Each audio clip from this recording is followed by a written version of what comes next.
અક્કલવાળા પાડે અંતરાય. જેટલી મહેનત તેટલો અંતરાય. કારણ કે મહેનત કેમ કરવી પડી?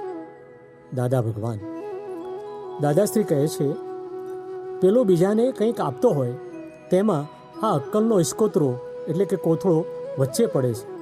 આ અક્કલવાળો પેલાને સલાહ આપે, તારામાં અક્કલ નથી, આવું અપાતું હશે? અહીં એ અક્કલ વાપરે છે કે જો હું એને સમજણ પાડું છું, હું અક્કલવાળો છું ને આ અક્કલ વગરનો છે અને તેથી અંતરાય કર્મ પડે છે. એટલે એને આવું બોલનારને પોતાને ભવિષ્યમાં જે લાભ થવાનો હોય ને તે લાભમાં અંતરાય પડશે. પછી અહીં બધા લોકોને કહે છે કે હું ધંધો કરું છું પણ ચાલતો નથી, લાભ જ નથી મળતો. અલ્યા મુવા, અંતરાય કર્મ કરીને આવ્યો છે, પછી શાનો લાભ મળે તને? અંતરાય કર્મ અંગે ઉદાહરણ સાથે દાદાજી સરસ રીતે સમજ આપે છે. દાદાજી કહે છે કે જેણે અંતરાય નથી કર્યા ને તેને જે ઈચ્છા થાય તે ચીજ સામી આવે. પોતે ધીરેલી વસ્તુ હોય, જેમ કે કોઈને 10,000 રૂપિયા ધીરેલા હોય, તે ઈચ્છા થાય ત્યારે ઘરે પાછા આવે. અંતરાય ના પાડ્યા હોય તેની જ્યારે ઈચ્છા થાય કે હવે આ ધંધો બંધ કરી દેવો છે, ત્યારે લોકો રૂપિયા પાછા આપવા માંડે. પણ અંતરાય પાડે તેની દશા જુદી હોય. એણે કોઈને પૈસા ધીર્યા હોય અને ઉઘરાણી 12 મહિને સુધી કરી હોય તો એ કશું વળે નહીં. ઉઘરાણીએ જાય અને પૂછે કે ક્યાં ગયા શેઠ? ત્યારે જવાબ મળે, હમણાં જ બહાર નીકળ્યા. હવે 3:30 વાગે આવજો. શેઠ 4:30 વાગે નીકળે છે. તે ઘેર આવે તો એ આખો દાડો એનું ધ્યાન રહે, ખાતી વખતે એનું ધ્યાન રહ્યા કરે. પાછો 3:30 વાગે પેલો વહેલો નીકળે. એમને થાય કે 10 મિનિટમાં પહોંચી જઈશ. આ બાજુ પેલા શેઠ ઘેર આવે ત્યારે બાઈ કહે, પેલા ઉઘરાણીવાળા આવ્યા હતા. ત્યારે શેઠ કહે, સારું છો ને આવ્યા, કશો વાંધો નહીં, આજે તો મારે બહુ ઉતાવળ છે.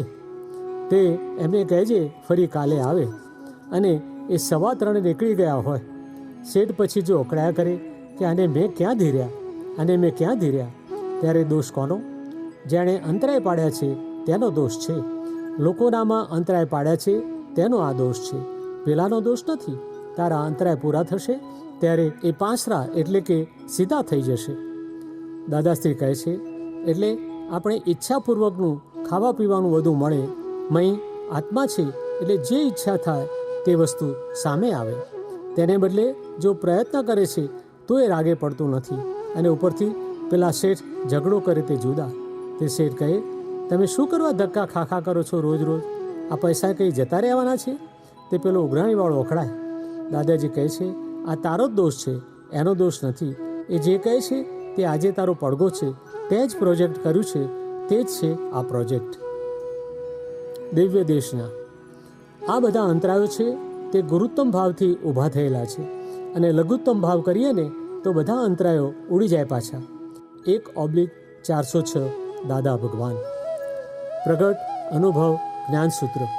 જીવન જેટલું પોતાના ખાતર જીવાયું એટલું અડચણવાળું થાય. પોતા ખાતર ના જીવાયું હોય તો કુદરતી થાય. કુદરતી મરણ આવે. કુદરતી એટલે આગળ પ્રગતિવાળું. 31/3. વ્યવહારમાં જે વિઘ્નો આવે છે, મનથી, વાણીથી, કાયાથી અને બહારથી, એ વિઘ્નો એ કેવું વિઘ્ન સ્વરૂપ છે? તો કે વિનાશી શક્તિઓ સ્વરૂપે એ કર્તા તરીકે વિઘ્ન સ્વરૂપ છે. વિઘ્નમાં વિઘ્ન કરવાની સત્તા છે. એ આપણા કરવાપણાથી આપણે પોતાને વિઘ્નરૂપ થઈ પડ્યા છીએ. 32/108. જ્ઞાની પુરુષ કનુ દાદાશ્રી.